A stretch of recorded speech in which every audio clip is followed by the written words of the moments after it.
ఓం నమో భగవతే వాసుదేవాయ నమః. మాఘమాసము మొదటి రోజు మాఘపురాణము 1వ అధ్యాయము. సౌనకాది మునులు యజ్ఞం చేయి తలపెట్టుట. సకల పురాణములకు ఆలవాలమైన నైమిసారణ్యమందు ఒకప్పుడు సౌనకాది మహారుషులు లోక కళ్యాణార్థమై ఒక మహాయజ్ఞమును తలపెట్టిరి. ఆ మహాయజ్ఞము పరిసమాప్తమగుటకు ఒక పుష్కర కాలం అనగా 12 సంవత్సరములు పట్టును.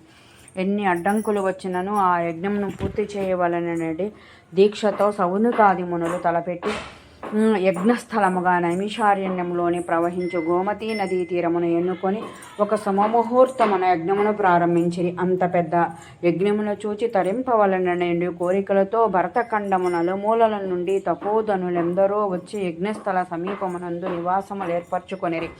అచ్చటి కేతించిన మునీశ్వరులలో బ్రహ్మ తేజస్సు గల శతవృద్ధులు, వేదముల మూలాగ్రముగా అవగాహన చేసుకున్న వేదమూర్తులు, సకల శాస్త్రములు అధ్యయనమునర్చిన మునికుమారులు వచ్చి పాల్గొనిరి.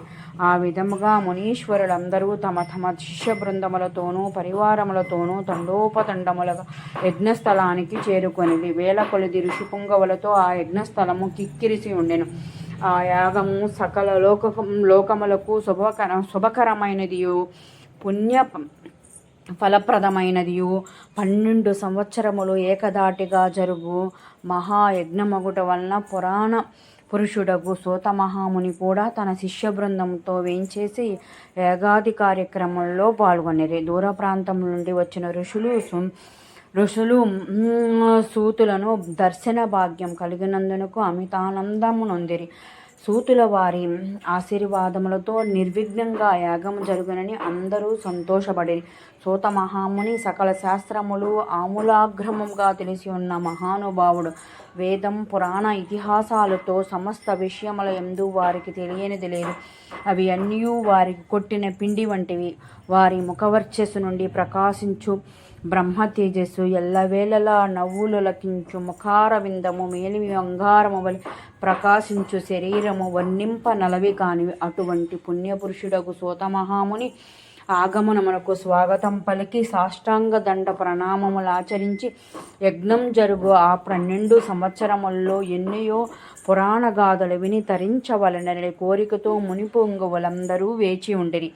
సూతుల వారు సౌనకాది మునుల కోరికలను గ్రహించినారు. ఇటువంటి పుణ్యకార్యములందు పురాణ పఠనము గావించి అశేష మునిసస్తములను తృప్తిపరచుట తన విద్యుత్ ధర్మమని ఎంచి వారి కోరికలను మన్నించినారు.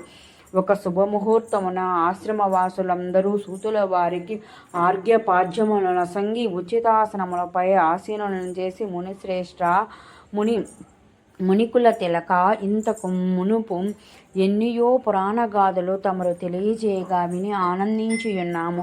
అనేక ఇతిహాసములను ఆలకించి అందరి సారమును గ్రహించియుంటిమి. సమయం వచ్చినప్పుడు సకల శాస్త్రముల్లోని నీతి కథలు మాకు వినిపించుచూనే ఉన్నారు. అయినను మీ బోటి సిద్ధపురుషులు 14 లోకములు సంచారము చేసి ఉన్నందున ఎన్నో విషయములు మీరు అవగాహన చేసుకొని ఉన్నారు. కాన వినదగు విషయములు ఏమైనా ఉన్న ఎడల విరామకాలంలో మాకు వినిపించవలెనని సౌనకాది మునులు ప్రార్థించిరి. ఆ ప్రకారంగా కోరిన సౌనకాది మునులు తన వలన కొత్త సంగతులు తెలుసుకొనడం వలనని కుతూహలం కనపరిచినందున వారలను చూచి సూత మహాముని ఇటుల పలికిరి. మునిపుంగవలారా, మీ మనోవాంఛను గ్రహించి తిని మీరు వినదగిన కథను నాకు తెలిసియున్నంత వరకు వివరించి మీకు తృప్తి కలిగించెదను. ఇటువంటి మహాసమయమున పుణ్యకథలు చెప్పుట వలన నాకున్న వినుట వలన మీకున్న పరమార్థము కలుగునని పలికెను. సౌనకాది మునుల కోరిక సూత మహామునిని అడిగినదే తడవుగా వారందరకు అంగీకరించగా ధన్యులమైతమని మునులందరూ అమితానము నొంది సూతుల వారి పాదములను కండ్లకద్దుకొని సూత మహామునితో ఆర్య పద్మపురాణం నందు లీనమయ్యున్న మాఘమాసం యొక్క మహత్యమును మరలా వినవలెడని కుతూహలం కలుగుచున్నది. అదియేనో కాక రాబోవు మాసం మాఘమాసమే అయినందున ఆ మాస మహత్యము ఆచరించవలసిన విధానము మాకు వివరించవలసిందిగా కోరిరి. ఆ విధంగా సౌనకాది మునులు ఇతర తపస్సాలురు కోరుట వలన సూత మహర్షి మిక్కిలి సంతసించి ఇట్లు పలికిరి. మునిపుంగవులారా, మీరందరూ అతి ముఖ్యమైన విషయమే అడుగుచున్నారు. మాఘమాసం కూడా ప్రారంభం కాబోచున్నది. ఇటువంటి సమయంలో మాఘపురాణం వినటం వలన కలిగే ఫలము అంతింతా కాదు. అదీను కాక ఈ మహాయజ్ఞం జరుగుతున్న సమయంలో మాఘమాసం యొక్క మహత్యము మీకు వివరించవలసిన భాగ్యము కలిగినందులకు నేను అదృష్టవంతుడినే కాన సావధాన మనస్కులై ఆలకింపుడని సూత మహర్షి ఇట్లు వివరించిరి. నేను నా తండ్రి శిష్యుడగు రోహ మహర్షుని శిష్యుడను. అతడు మహాతపస్వి, జ్ఞాని. నా తండ్రి వద్ద సకల శాస్త్రములు అభ్యసించిన విశ్వంస సంభూతుడగు వేద వ్యాస మహర్షికి ప్రియపాత్రుడను. వారి దయ వలన నాకు కలిగిన జ్ఞానంతో మీలాంటి వారడిగిన ప్రశ్నలకు జవాబు చెప్పగల శక్తి సామర్థ్యములు